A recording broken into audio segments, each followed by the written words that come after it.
La canción que acaban de escuchar se llama Tanta Mare, Tanta Mare, la jarcha mozárabe más antigua conocida hasta el momento, atribuida a Joseph el Escriba en el año 1040.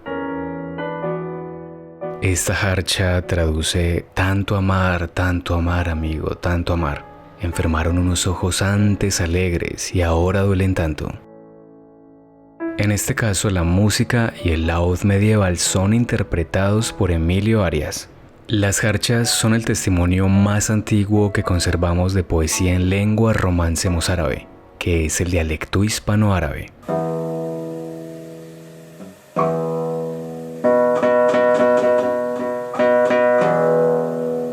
Este es el telón de fondo que nos acompaña el día de hoy, en este espacio titulado Las Españas del Siglo de Oro, una nación multicultural. Judía, aljamiada, morisca, africana, insular e india. En esta oportunidad abordaremos las representaciones sociales de estos pueblos y sujetos culturales desde el arte y la historia en la España del Siglo de Oro. El objetivo es que conozcan como un proyecto imperial de nación española, representado por un reino sumergido en guerras internas contra las minorías, la segregación religiosa y los fenómenos como la conquista. No solo persigue, esclaviza o coloniza pueblos, sino que se nutre de la riqueza cultural de los judíos, moros, africanos e indios para configurar su identidad cultural y social.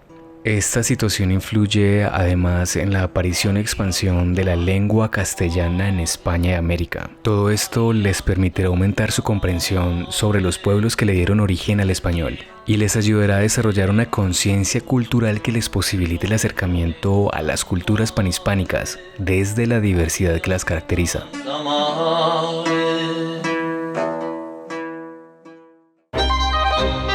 Hola Pedro, ¿cómo estás? Hola José, bien, muchas gracias. Un saludo a los oyentes de este programa. Para continuar con el tema les quiero contar que en el Siglo de Oro España estaba configurada por diferentes capas socioculturales que eran el producto de las diversas ocupaciones de diferentes pueblos a lo largo de la historia, pasando por los cartagineses, griegos, romanos, bizantinos, holandeses, árabes, entre muchos otros.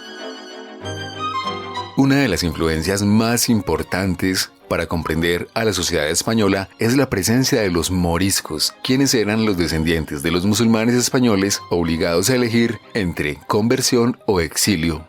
Esta comunidad hablaba al andaluz, una especie de romance arábigo, latinizado principalmente en la región andaluza. Una expresión concreta de esta influencia es el romance, presente en la trova, sobre todo en las jarchas, como la que escuchábamos al comienzo de este programa, las cuales eran muy breves y sugerentes. Eran cantadas principalmente por las mujeres, a modo de lamento, y su tema era amoroso.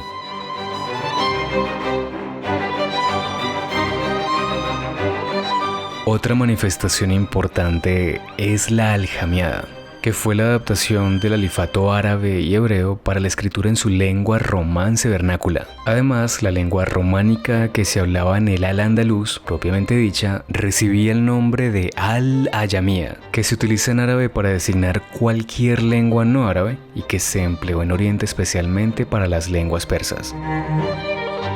La lengua románica que se hablaba en el al-andaluz está bastante bien documentada y la empleaban todas las clases sociales. Si bien las más elevadas se fueron arabizando, el aljamiado permaneció siempre vigente entre las clases rurales.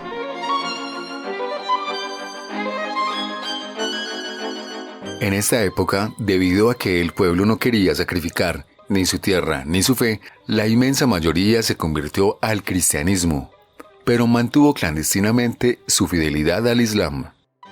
Aunque habían formado parte de la vida española desde la toma de Granada en 1492, en realidad la convivencia de cristianos, judíos y musulmanes en la península ibérica era antigua. La población hispana había nacido, crecido, envejecido y muerto junto a estos grupos étnicos con los que inevitablemente se había familiarizado. Apenas finalizada la conquista de Granada, los aires de fervor y exaltación religiosa que se respiraban en la península hacían que muchos cristianos no soportaran que los moros recién sometidos continuaran gozando de la libertad de conciencia que se les ofreció en las capitulaciones. Este escepticismo hacia los moros no era exclusivo de una clase o estamento en particular, sino que era compartido por todo el pueblo. Por esto, en 1559, los inquisidores de Aragón decretaron un desarme completo de la población morisca. Este decreto desembocó en una profunda crisis que enfrentó a la monarquía y a la nobleza aragonesa, que entendió la decisión inquisitorial como un atentado contra sus estados señoriales.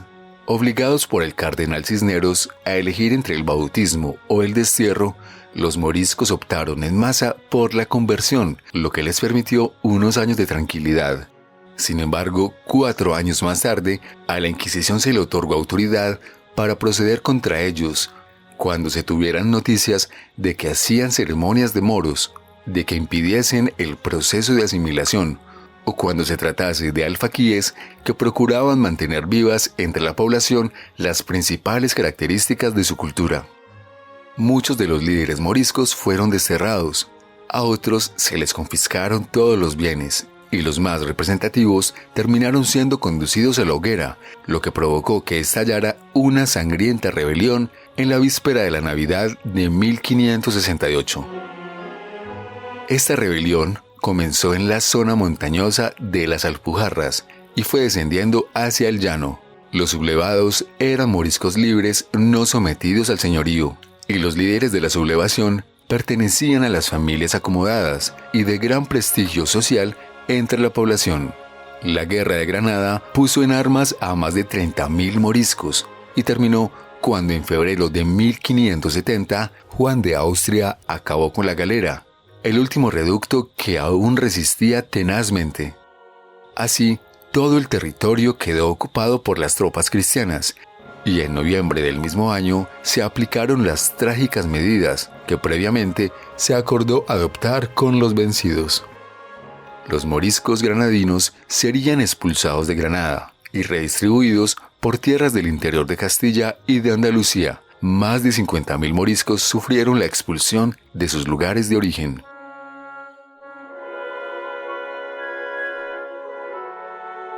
Pedro, con tu narración he logrado transportarme hasta Granada. Este siglo marcó profundamente la historia, pero ahora continuaremos hablando sobre la España insular. En el siglo de oro, el africano fue cruelmente denostado por parte de todos los sectores de la época, los sociales, los literarios, políticos y religiosos. Era un ser injustamente humillado y marcado por su piel. Todos, absolutamente todos, teólogos, humanistas, religiosos, filósofos, escritores e incluso misioneros considerados padres santos, veían al negro como un pagano salvaje, un futuro esclavo que provenía de una tierra extraña llamada África, poblada por animales feroces y seres humanos monstruosos. Este cruel concepto favoreció el mercado esclavista, que era visto como algo natural y necesario. Por lo tanto, la esclavitud del negro como institución fue en esta época un hecho generalmente aceptado, y la trata de esclavos una necesidad imperial para el sostenimiento de las Indias y su economía. Cabe resaltar que durante los siglos XV, XVI y XVII, España sufrió un proceso de encastamiento social, mediante el cual los cristianos viejos promovieron el establecimiento de estatutos de limpieza de sangre, cuyo objetivo era impedir que los descendientes de judíos o musulmanes fuesen aceptados por instituciones políticas, religiosas o sociales. Además de los odios ancestrales, las razones del hecho hay que explicarlas en parte porque significó para los cristianos el denominado siglo de oro de los conversos. Posiblemente en la segunda mitad del siglo XV, el número de conversos y sus descendientes ascendió a unos 400.000, y su influencia se dejó sentir en la economía, en la política y en la cultura. Esto ocasionó que se abrieran dos puertas que los judíos tenían cerradas. Una era la de la iglesia, con toda la riqueza que significaba, y la otra era la de la administración pública, por lo que pasaron a constituir el nuevo funcionariado de la monarquía. En esa época existían diferentes motivos para la conversión. Unos lo hicieron por miedo e interés, y otros simplemente porque estaban convencidos de que era lo mejor. Incluso muchos dejaron de ser judíos y prefirieron ya no creer en nada. La élite judía fue la que mostró menos resistencia a la conversión, ya que los más ricos y los más cultos eran quienes tenían más que perder. Por eso mismo, este tipo de conversos fueron los que instigaron y promovieron persecuciones y matanzas contra quienes se resistían a convertirse. Muchos de los conversos sinceros, o que por lo menos se aceptan como tales, pensaban que, en muchos aspectos, su nueva fe era estrecha y demasiado asfixiante. Por eso, algunos estuvieron a punto de ser juzgados como herejes, tal y como fue el caso de Fray Luis de León.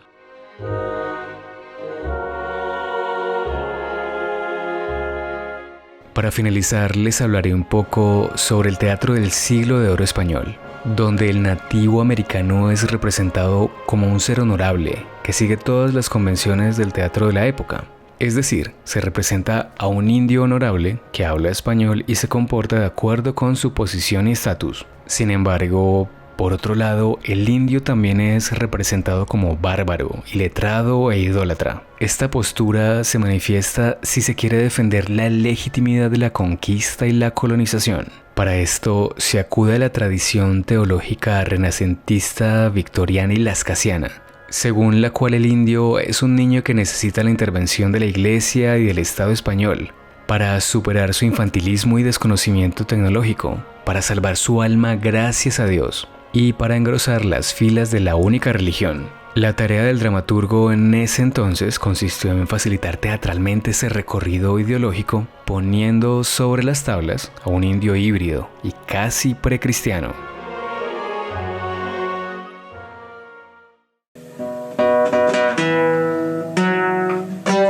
Hasta aquí hemos traído este recorrido por las representaciones de estas culturas minoritarias de la España del siglo de oro. Pero antes de despedirnos, los dejamos con una conclusión. La España de esta época es una nación evidentemente multicultural, en la que las minorías tuvieron presencia en las representaciones artísticas, políticas, económicas y culturales, pero en la que también se marginó y sometió al otro, al diferente.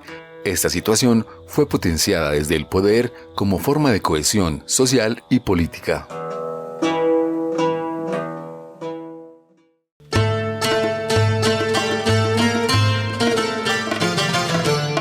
Para cerrar el programa, queremos dejarlos con un segmento de otra jarcha llamada Non me mordas ya Habibi, e interpretada por Luis Delgado, Eduardo Paniagua y Jorge Rosenblum. Hasta una próxima ocasión. Muchas gracias por escucharnos.